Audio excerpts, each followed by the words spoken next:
Welcome to Global Citizen Life Podcast. Today on the show, we have Brooke. Now, I usually like to mention people's last names, but it gets a little bit confusing with you or challenging, shall we say. So Yes. we know that you're originally from Canada and now you're living in Mexico. So let's start out with what is your last name? Well, it depends on where I am. Because when I got married, I did the traditional thing for once in my life, and I took my husband's name. But when I tried to get citizenship in Mexico, and that was back in 2013, the birth certificate had to match your immigration number, which is called a corp, and it's a long string of numbers, and it starts with your last name.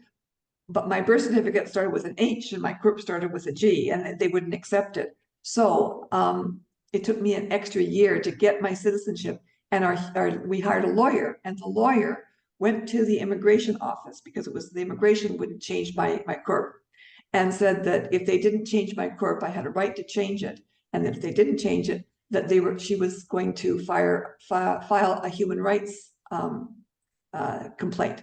And so in Mexico, I'm still Brooke Gazer, but in Canada, I'm still Brooke Gazer. But in Mexico, I'm Brooke Hesketh, which was what was on my birth certificate, because in Mexico, your birth certificate is your most important piece of ID. Wow. So that is a very important thing for people to think about, unless they've changed that, but to definitely as one of those things to look into how that is, knowing that this is our birth certificate name and then this is our married name, which as we were talking just previously, even still with bank documents, everything else that is needed that was in the married name really caused a big issue for you. Well, it did. So, well, until we lived in Huatulco for about 20 years, we built a bed and breakfast there. And our bank account was in that name. And people in Canada still knew me by that name. And everybody that we'd had as guests, I just kept that name. But when we moved to Merida back in 2021, and we moved to Merida for health reasons, my husband had a heart attack.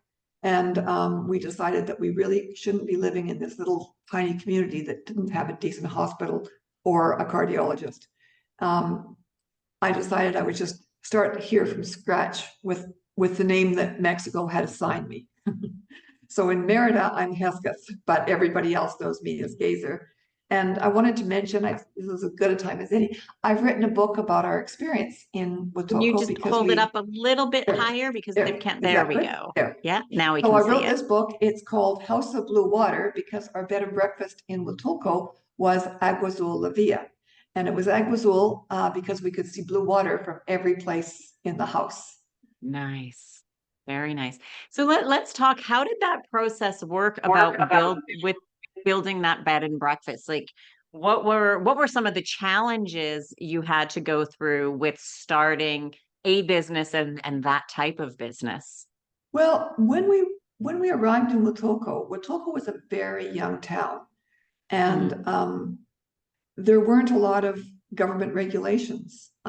So we just built it and opened it, and we did hire an accountant, and we did pay taxes right off the top. We figured we're guests in this country, and a lot of people think that Mexico has no rules and you can do whatever you want. And it's true, they don't enforce the rules as much as they do in other countries, but eventually the rules catch up to you. And they have something interesting here called compound interest. So if you haven't been, just like in the United States or Canada or wherever, if you haven't been paying your taxes for 4 or 5 years, that interest can compound and you can end up owing a lot. And so we did everything above board. We paid our taxes, we paid Social Security for our staff, and we did everything above board. But nobody knew about what kind of license to give us. And our accountant said we didn't need one. At some point, we kind of ran afoul with some of our neighbors, and that's the whole story by itself. And so we decided maybe we should just go and get a license, even though nobody says that, even our accountant said we didn't need one. And so we did. We went and got a license as a bed and breakfast, and it was really an easy thing. We just went in, they came out, they took a look, they went, yep, that's fine. And pay your 200 pesos or whatever it was, and here's your license, and you pay us every year. So it was actually pretty easy. I think in some places it's a little bit more complicated. We only served a continental breakfast, so we served a big platter of fruit, and I made muffins, and I bought pan dulces, and I made granola. So a stove wasn't included, but I had a friend who had a small hotel, and they had a separate restaurant, and in the restaurant they served breakfast and lunch, and they operated for years with just this regular kitchen. Somebody from the fire department finally came along and went, oh no, you have to have a hood there. You have to have a proper ventilation. It cost them about $5,000 to renovate their kitchen in order to do everything the way that they wanted it done. But at some point, the fire department came along and they said, well, what do you serve for breakfast? And I told them, he said, oh, you're fine. And they wanted me to put some signs up, but he looked around and he goes, I can see you decorated this place really nicely. So it's obvious where your front door is, but you need to put a fire extinguisher over by the door. And that was it. Yeah. Yeah. And I think too, in part, rules do change over Yes. time, and we've seen a ton of growth in Mexico, businesses, tourist areas, housing, apartments, everything like that. So that will make the changes. And I mean, some of those things are good, important things, like having a fire extinguisher. That's, by the front door, it's good. Having the proper ventilation system is important. And obviously, like you said, too, it depends on the services that you're providing and everything. And if you are cooking meals, there's definitely going to be a lot more regulation Yeah. than more of just that kind of continental breakfast. And I also find when you're dealing with the authorities, there's two kinds of authorities. There's the authorities who are really important and they have some power. And if you're just nice to them, sometimes you can get by with a lot of things. And this is true in every country, whether it's Canada or Mexico, there's a few employees within any organization who have very little power and they really get off on the whole power trip thing. And with those people, you just sort of have to take a deep breath and go with the flow, because if you lose your temper here, you're absolutely sunk. And we had a friend, I mentioned this in my book when I talk about immigration. Every year we had to go, before we got our citizenship, every year we had to go and renew our visas. And there was one person there that was just difficult. And rather than giving you a printout of what you required, she'd piece it out, 2 things, and then you came back, oh, but you also need, and 5 trips later, you might have what you need. And Right. American friend had a Mexican wife, and she just, at the second or third time, just lost it and said, you're as stupid as you are lazy. No, Oh, sorry, even worse, you're as stupid as you are ugly. And you can imagine how long it took him to get past that person, to get the paperwork that he actually needed. And when he had to go back and renew his paperwork the following year, he did not take his wife.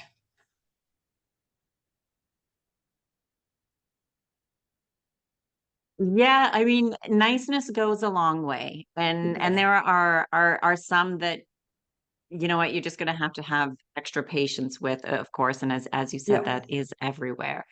yeah. And so you did end up moving. So you were there for quite some time, and We were there for obviously 20 quite years. really enjoyed the Mhm, lifestyle. mhm. We loved But it. had to move because of health reasons. And that is a consideration people need to have, where Mexico does have great health care, but in some of the smaller, more remote areas, you may have to travel further. And so then it might not be the ideal location. When we came, I was in my late 40s, and we kind of felt immortal. When Rick had a We all heart do. attack, when Rick had a heart attack, it was like our life changed in the beat of a heart. And it took quite a few years to sell. And we actually were planning this move to Merida for quite some time, but it took quite a long time to sell that business. And if you're selling something in the $100,000 to $200,000 range, things sell fairly quickly. Or if you price them right and you have a good realtor, things will sell fairly quickly. But when you get up into the higher price range, and our place was in a higher price range, the buyers are fewer and far between, and it's a lot harder to sell, because that's something a lot of people don't realize, that in Mexico, mortgages are almost non-existent. And for foreigners, they are pretty much non-existent. So you're looking at cash sales. So yes, then it definitely brings those buyers to fewer and farther in between. And then again, it's also location and the right business that somebody wants to do while they're there. So Yeah, it is different than kind of North America. And even in North America, I heard the other day what it was. I think it's only like 1 in 10 businesses actually sell to a buyer. Now yours is probably a bit different. I'm assuming you lived at the bed and breakfast, so it was we also did. your home. But that's a consideration to think it's not necessarily going to be an oh well when we don't want to do it anymore or whatever, like oh we can just easily sell, because it can take a long time to sell that business and people need to be prepared, or the home, if you're buying a Yeah, home, that it may not be just a quick easy sell. yeah, yeah. It's something you should be And prepared for. yeah, yeah. And so now how is life different now where you're at? Well, we bought this place actually quite a few years ago when we thought we would move to Merida. And we saw something, we were really enjoying doing bed and breakfast so much. We had a really lovely clientele of people. And my favorite time of day was the breakfast, when we sat and had coffee with people while they were eating. And just sometimes, some days it was noon, we were still laughing and exchanging stories. We Mhm. didn't want to give that up. And so we bought this enormous property close to the center of Merida. It's not in El Centro because I couldn't live with all that traffic and noise and narrow streets, and having a dog is a big part of our life. And so we wanted something with more of a yard, and where you didn't just sort of open the front door and there's a car rushing by you. So we bought this property, and after a couple of years, we finally rented it to a Mexican family. And it took several years before we were ready to move. And actually, by the time we moved, we'd been doing this business for 20 years. The average bed and breakfast runs for about 7 or 8 years. And we weren't burnt out, but we were definitely ready to retire by then. And so we decided not to renovate this big family home into another bed and breakfast. I divided it in half. There was already a casita on the property, and I divided this house in half. So I have two houses that are about 3,000 square feet each. Two Wow. bedrooms, a den, a large living room, dining room, a large kitchen, and a big garden. So it was way more than my husband and I could live in by ourselves. It's still a nice sized house. And we've rented one side, and we live on one side, and we've rented the casita. But we've rented them long term so that we don't have the day-to-day interaction. Well, that's nice. My life back, and I really enjoyed the bed and breakfast, but it does limit you because you're kind of tied down. You know, you have to be there in the morning. You can't go take classes in the morning. You can't go to meetings that you would have in with organizations. And even in the afternoon, we like to be there. When I know that there are some people that run a business where they just give you a code and get in. We did not run our place that way. We welcomed people in. We sat down. We had a drink with them, and we developed a relationship with each and every guest. Um, so now I've got my life back. Merida has a wonderful international women's club with over 100 members, and I'm an active member of that. I'm part of a book club, and I've got a circle of friends, and it's a nice social thing.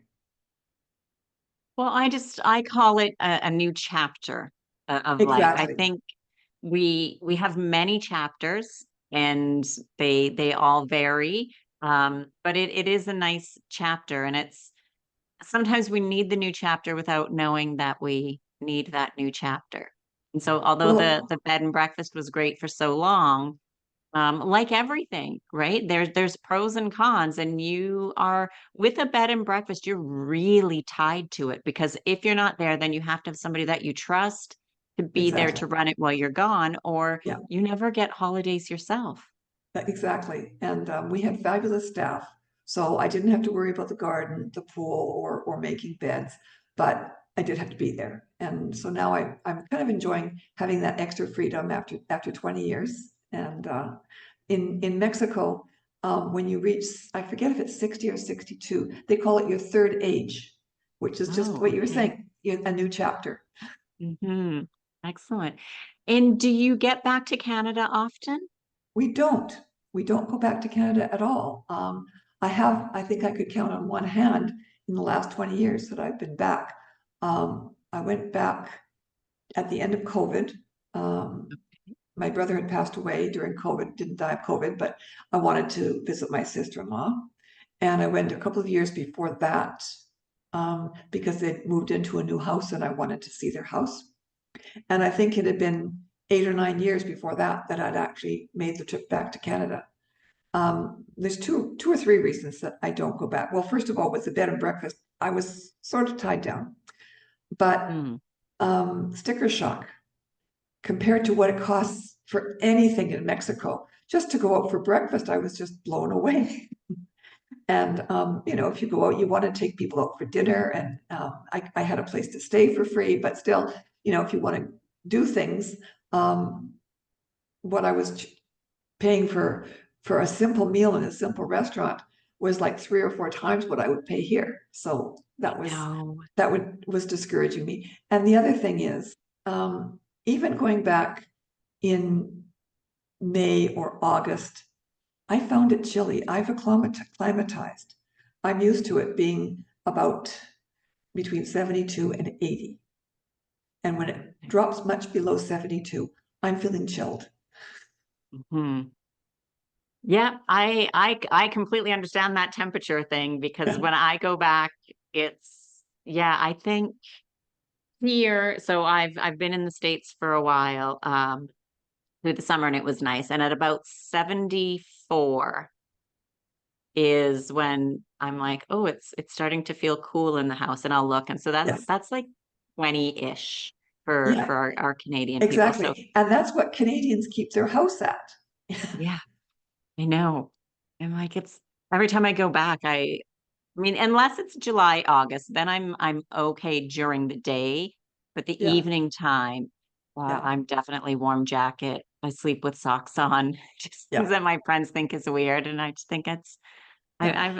I'm used to warmer weather now. I've Yes. And acclimatized to a it. lot of people in Merida, they come for half the year. And some Hmm. Canadians come for half the year because they don't want to lose the vaulted Canadian healthcare. That's a lot of hurry up and wait. But also they think that it's going to be so hot in the summer that they can't cope. And the first year it is hot. You definitely feel it that first year. But I remember Rick's cousin was down visiting, and we were in Huatulco at the time, and we'd gone up to Puerto Escondido, which was the same temperature, and they were looking for a bank, so we were parked on the curb someplace, and they were gone for a few minutes, and his cousin turned around to me and said, "Brooke, when did you acclimatize?" And I went, "Acclimatize? Did I acclimatize?" And she said, "I'm absolutely dying here, and you don't seem to notice it." I went, "Oh, yeah, I guess I did." So it's Yeah. kind of a gradual thing. It is, and I do agree that probably the first year or so is warmer. I remember when I first moved to Costa Rica, and I would go to the beach during the day, and I would be, where is the sun? And I would lay out full sun, and Uh, I did that for probably my first 2 years. And then after that, I would look and think, okay, where's some shade? I need it. But I would joke to my friends, I said, it took me 2 years to warm to the bone because I was so cold from living in winter in Canada. well, if I Um, went back to Canada, like it would be the Calgary or Toronto, Calgary, or Victoria. That's where I have family. And I'd be sitting there with a pair of tights and maybe a denim skirt and a not a fleece, but a long sleeved cotton shirt and maybe a rebozo around my and everybody else is wearing shorts and a t-shirt and going, "What's the matter with you?" yeah, we adjust. I mean, You do, yeah. Your blood we thins and definitely adjust. yeah. So And don't that think that you that can't live sticker here. shock. Yeah, Mhm. don't think you can't live here because it's too hot. Because and in fairness, occasionally in May is probably the worst month in Merida. It's when the temperature and in Huatulco also, when the temperature rises and the humidity rises, and until that first rain comes, that cools it off. So you just kind of get to the point where it's the same sort of mentality as when you got a week when it's minus 30 Celsius. You just decide, do I really need to go to the grocery store this afternoon, or can it wait until 8 o'clock Right. Right. Or tomorrow, or if it's gonna tomorrow? be cooler. Yeah, it really is adjusting, because if people say it's too hot, I say, well, what do you do when it's minus 30? Even sometimes it's hitting minus 40. Like, well, I stay Yeah, inside because it's too cold. And I said, well, duh. Yeah, it's almost the same, but the opposite. You can still stay inside and do things, but it's just nicer for me to have the option to be outside more often, yeah, because you can do things outdoors more often uh, than you can in Canada. Because, and I'm sure there too, there's outdoor terraces and patios, and you can walk on the beach. Where Canada, once it gets really cold, there's no place to sit outside. Who wants to sit outside when it's minus 20? Like, yeah, yeah, there's no way. yeah, Mhm. I also agree with you with the sticker shock. It is substantially more expensive in North America as a whole, yeah. compared to Mexico. And so, do you know offhand, on average, kind of some of the prices that you pay for day-to-day things of groceries? Um, I'm not real good at keeping track of things. Rick is much Most of better us don't at want to that. keep track. That's part Yes, of it too. but let's see. I think I went and bought 2 kilos of boneless chicken thighs and a dozen eggs day before yesterday, and it was a little over 100 pesos. It was around 120 or 130 pesos, something like that. Um, Okay. I can get It depends. They go up and down. I can get a head of cauliflower like this Mhm. sometimes, or a head of cauliflower like this sometimes for about 40 pesos. But somebody told me that they were paying $8 or $9 just for a small head of cauliflower in Canada. So yeah, just take whatever you're paying and cut it about in half and would be about fair.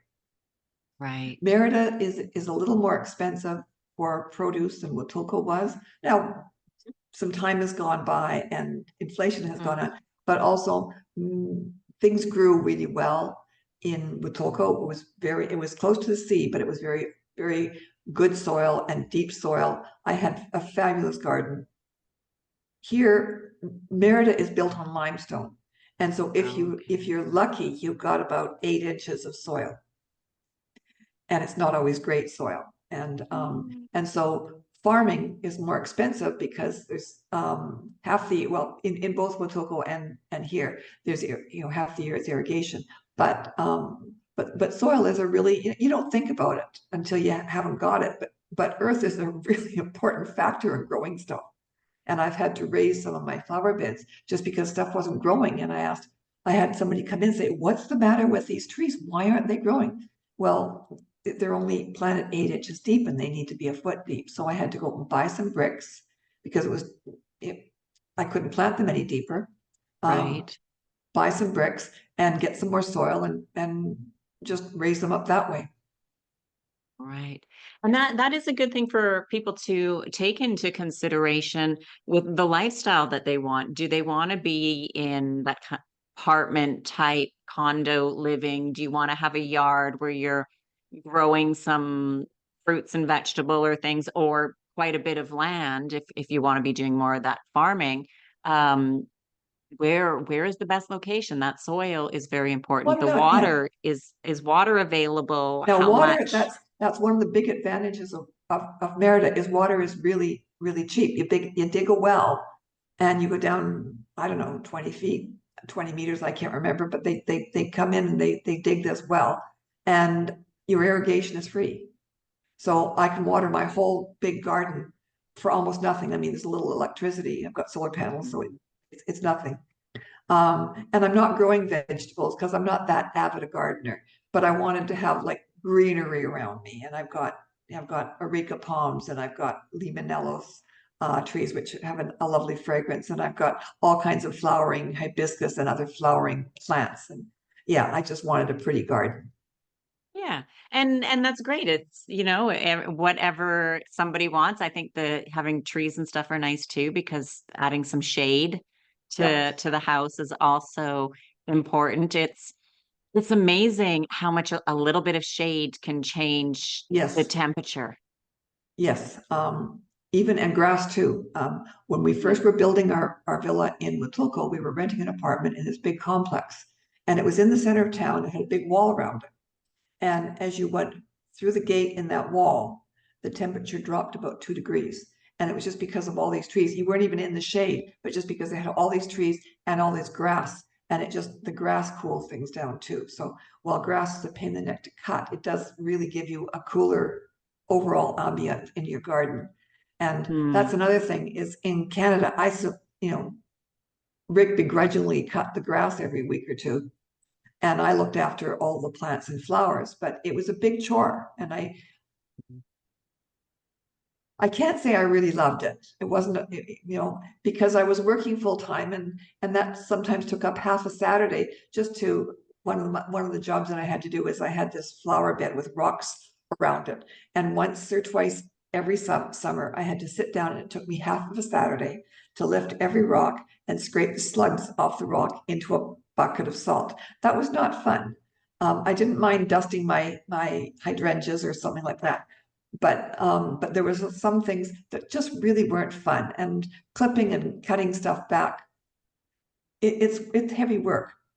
And so we have a gardener and we pay him 600 pesos a day, which is about 15, 30. I think it's about 20 bucks, but I'm not very good at math. All right. It's all Yeah, right. And it fluctuates too, so it that does. peso Yes. amount does go up and down. So there is Yeah. fluctuation. Yeah. But you Well, couldn't get a gardener for under 100 a day. Yeah. no.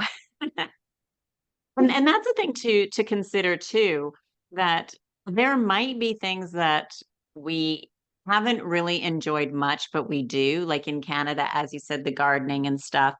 We can still do things like that in Mexico, have help with the harder, heavier, bigger work parts Exactly. that we really don't like.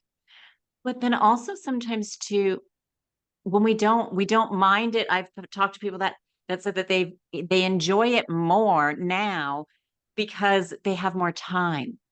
When we're working 5 days Yeah. a week and we only have 2 days off, and as you said, half of the day then you have to spend doing it's like, oh, I don't really want to do that because I only have my 2 days off. But depending upon the work, or if we're self-employed or working from home or have that flexibility, sometimes we don't mind the things as as much, or we enjoy it more because we Yeah. have more of the time to do it.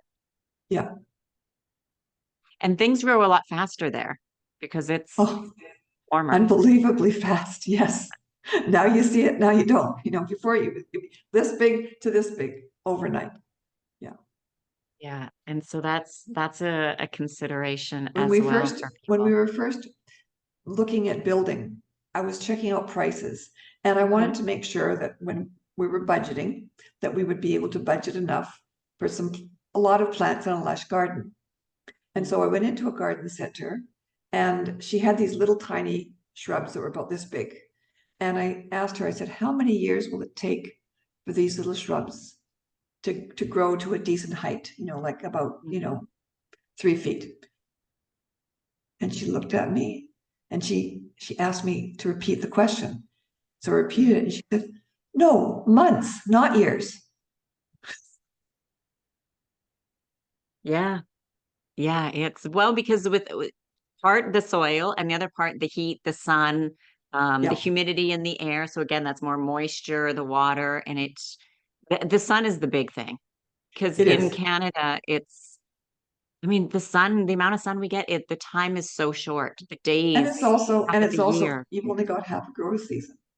Yeah. We've got 12 months of growing season if you Hmm. water. Yeah, it definitely makes a big difference. So, what would you say for you are some of the best advantages for living in Mexico? Well, I mean, I'm retired now, so that's great one way or the other. And we were able to retire early because we were still working and still making a living in Huatulco. But Mm. my job was really stressful. I worked as a pharmaceutical representative calling on physicians. And so my day was quite structured. You know, I started it and I had appointments booked back to back, and I was on the road all the time. I traveled 1 week out of four, sometimes 2 weeks out of four. And I had goals to achieve and somebody watching over me, making sure that I did achieve those goals. So I was, it was just my husband and I, and we were responsible to ourselves. We had good staff that looked after everything. It it did take some time to find good staff, but once you find good staff, you treat them well, they appreciate it, and they become very loyal. And so having people come in and do those things like, well, it took me a while to find a maid here, and so now I have somebody who comes in once a week, and I mean, I might clean up a little bit in between, but Mm. the heavy stuff like cleaning the windows, you can see behind me, I've got a lot of these big windows, and washing the floor, and we've got a dog. That's a lot of cleaning up after. I mean, I pick up what he drops, but just it's a golden retriever, so there's a lot of hair on the floor, and so having somebody do, as you said, those things is really nice. But also, there's it's a very cordial society. I mean, you walk down the street and practically everybody that you pass, you say good morning, good afternoon. It's just a kinder, gentler society, and I really appreciate that. You go into a store, into a little shop, maybe not into a department store, but you go into a little store, and people say hello, they say good morning, they say how are you, and you have a little conversation, and it's a very pleasant, relaxed, less stressful, and slower lifestyle. Took me a while to get to the slower. Well, I mean, that is a common thing that lots of people that I talk with when they're thinking about moving, one of the biggest things they say is a slower lifestyle is what they're looking for. And then when I talk with expats, to adjust to that slower lifestyle was harder than they anticipated. Yes. 2 o'clock does not necessarily mean 2 o'clock. It could mean 2:30, 3, 4, 5. But after a little while, you kind of just realize that they have an expression here that is un rato. I think it literally translates to a little rat, but it means in a little while. And a little while could be, 5 minutes or maybe never. Right. Now, that is Yeah. one thing that I've learned, and it's still sometimes hard to adjust to, is that, Mm. Mexican people are very polite and they're very kind, but they won't say, no, I can't do that. And so they'll say, I'll do it tomorrow, I'll do it next week, or I'll do it later, when they have no intention of doing it all. And I wish people would just say, no, I can't do it, so I could just get on with my life and find somebody else. Right, But because then at least you know. yeah, That's how I am too. It's like just say yeah, so then I know and not wait and wait and yeah. wait. So you sort of learn to ask more open-ended questions, so Hmm. that you definitely don't want to answer a question that could be answered with a yes or a no, and you want to sort of pin somebody down to, about what time, and how much is this going to cost, and exactly how are you going to do that? Because if they can't answer those questions, you know that they're not going to do it. Right, right. And those things take time. Those things They take do. time to learn and adjust. So if somebody here is listening or watching and they're on the fence about moving to Mexico, what would be one or two pieces of advice to let them know, either to prepare or something to Okay. do to Okay, make their first of move all, easy? Mexico is a lot cheaper than living in Canada, but there are unexpected expenses that do arise. And so you need to budget, figure out what you need, and then add about another 30% or so, because between inflation and unexpected expenses that I can't even think of one, but they're always there. Well, that's like Canada. Things happen, things pop up. Yeah, It's unexpected. Your fridge breaks or something, yeah, and it can happen anywhere. yeah. And yeah, and if you're renting, that's something a lot of people don't understand.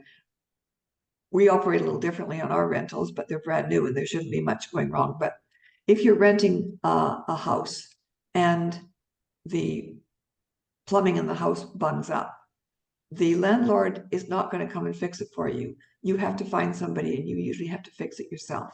And that's going to come out of your budget. So that's what I'm saying. Little things that prop up, even if you're renting, in most cases, you are responsible for certain things that you would normally expect the owner of the property to look after. So rent is a lot cheaper, but there are other expenses.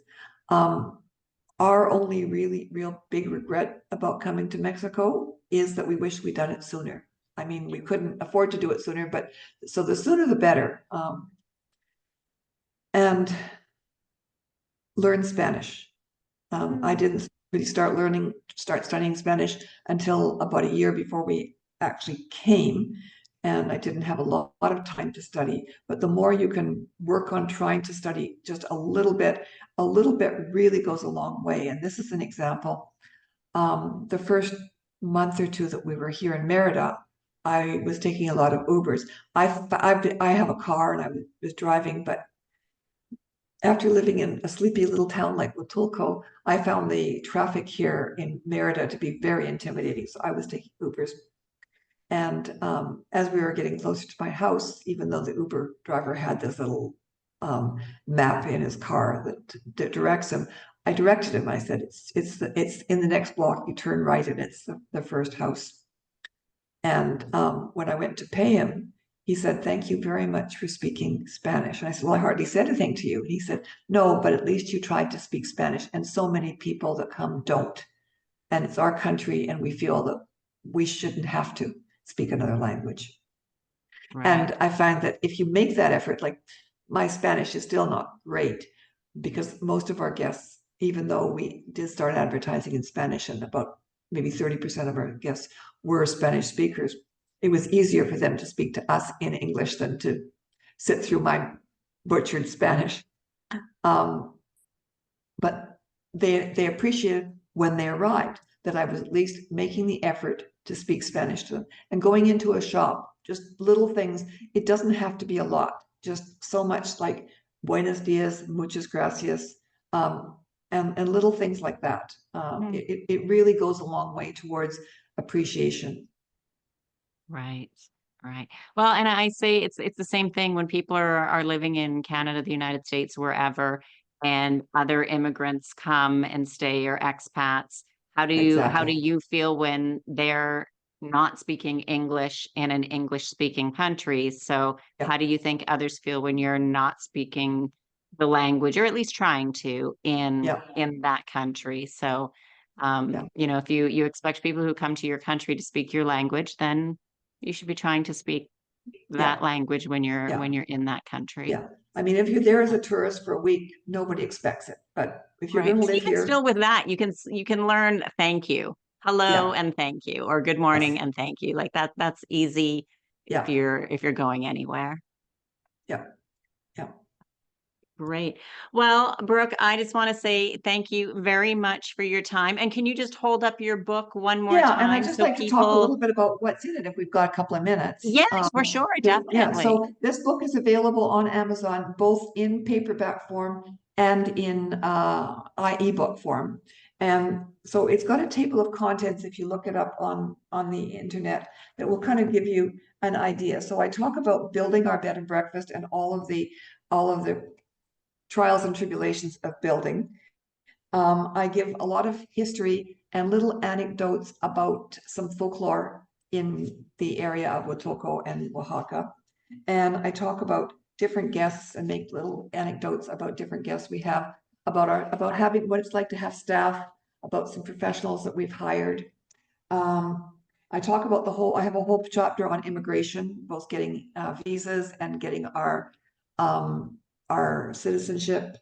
And I talk about changes that the town has undergone over time, and how nice it is for the town to have, how much the town appreciated the foreign community and what the foreign community did in Huatulco.